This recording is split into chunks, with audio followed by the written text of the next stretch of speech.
पूर्णिया के समाहरणालय सभागार में आज खाद्य और उपभोक्ता संरक्षण मंत्री लेसी सिंह और खाद्य आपूर्ति सचिव विनय कुमार ने धान अधिप्राप्ति को लेकर प्रमंडलीय समीक्षा बैठक की। इस बैठक में प्रमंडलीय आयुक्त राहुल रंजन महिवाल, पूर्णिया के डीएम राहुल कुमार, अररिया, किशनगंज और कटिहार के डीएम समेत कई अधिकारी मौजूद रहे।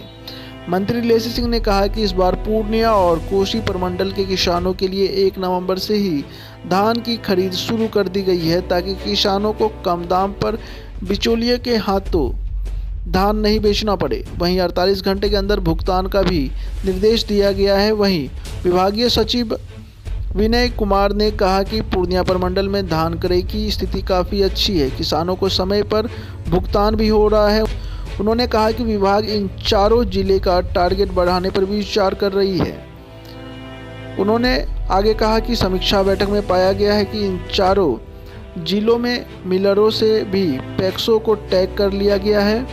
कई जगह मिलर धान का चावल बनाकर भी एसएफसी को दे रहे हैं। उन्होंने कहा कि 95% लोगों को राशन कार्ड मिल गया है। इन लाभुकों को प्रधानमंत्री गरीब कल्याण योजना के तहत फ्री में अनाज मिल रहा है। आज की बैठक विशेष रूप से पूर्णिया प्रमंडल में धान अधिप्राप्ति की समीक्षा पर आधारित थी और साथ ही जो हमारी लक्षित जन वितरण प्रणाली है और अभी हम लोग प्रधानमंत्री गरीब कल्याण अन्न योजना को भी लागू कर रहे हैं, तो इसकी समीक्षा बैठक थी।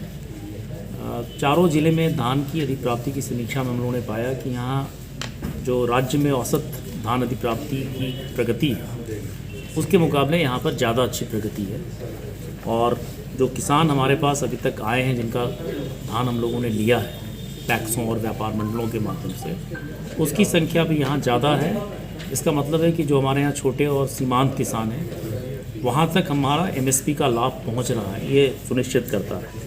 अररिया ज़िले में अभी तक लगभग सुबह तक करीब 28,000 MT की खरीद हो गई थी धान की।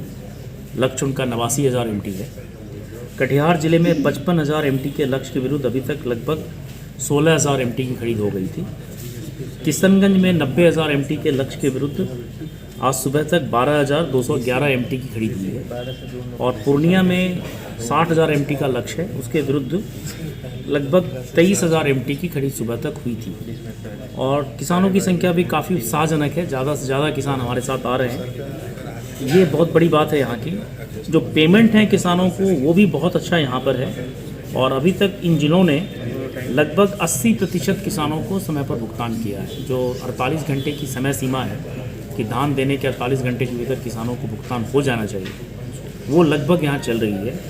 इस ज़िले में अब चावल भी आना शुरू हो गया है मिल से और पूर्णिया ने, अररिया ने, ये इन जिलों ने चावल देना भी शुरू कर दिया है। तो इससे जो भुगतान है एसएफसी का पैक्सों को वो भी बहुत तेज़ी से होगा और पैक्सों के पास इतनी पूंजी होगी कि ज़्यादा से ज़्यादा किसानों को वो इसका लाभ दे पाएंगे। एक और चीज़ हो सकती है, चूँकि इन जिलों की प्रगति अच्छी है तो आवश्यकता अनुसार इन जिलों की अधिप्राप्ति का लक्ष्य भी हम लोग बढ़ाने पर विचार करेंगे। मिलिंग की समस्या 2 ज़िले में तो बिल्कुल ही नहीं थी, कटिहार और किशनगंज में। अररिया पूर्णिया ने लगभग मिलों की टैगिंग कर ली है और जो इंस्ट्रक्शंस गवर्नमेंट के हैं उसके हिसाब से इनके यहाँ मिलिंग भी शुरू हो गई है। और जहाँ तक जन वितरण प्रणाली में है, इन चारों ज़िलों में जो औसतन 95% के आसपास अनाज का वितरण हो जाता है। जितने कार्डधारी हैं तो वो लगभग 95% कार्डधारी चारों ज़िलों में अपना अनाज उठा रहे हैं।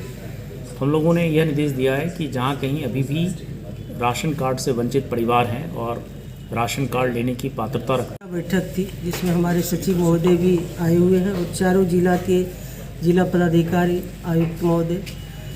अभी विस्तार से आपको सचिव महोदय ने बताया कि जो धान अधिप्राप्ति सरकार का और माननीय मुख्यमंत्री जी का ड्रीम प्रोजेक्ट है। हमारे जो किसान हैं उनको उपज का सही मूल्य मिले और धान अधिप्राप्ति धान किसान पैक्स और व्यापार मंडल के माध्यम से बेच सके, उनको सही मूल्य मिले ताकि समय पर और 48 घंटे के अंदर उनको बेचने के बाद उनके खाता में, किसान के खाते में राशि पहुंच जाती है।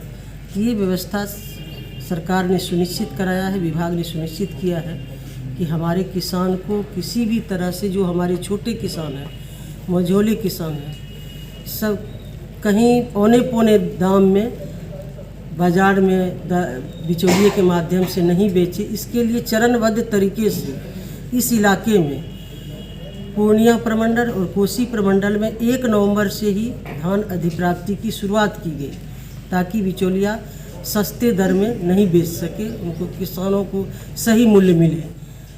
तो ये व्यवस्था लागू की गई है। विस्तार से आपको बताया कि किस ज़िले में कितना लक्ष्य है, कितना अधिप्राप्ति हुई है, कितना प्रतिशत किसानों का जो है उनको बेचने का उनको खाता में राशि चली गई है।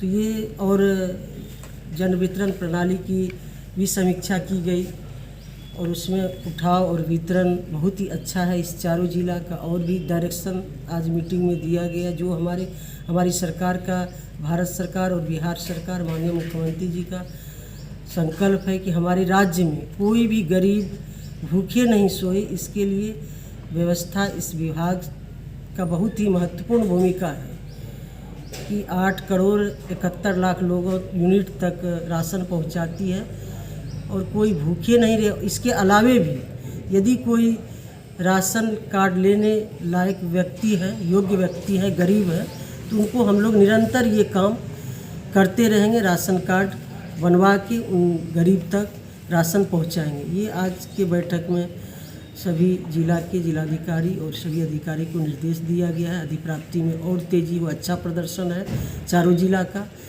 और पीडीएस में भी वितरण में, उठाव में अच्छा प्रदर्शन है।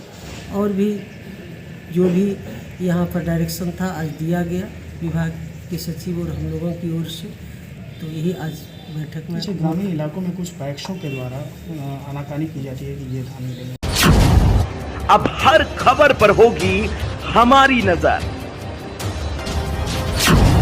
पल पल बदलती देश और दुनिया की हर खबर पाइए सीधा अपने मोबाइल पर। ऐसे ही खबरों के लिए करें से 24 लाइव को सब्सक्राइब, साथ ही साथ दिए गए बेल आइकन को भी दबाएं। Thank you.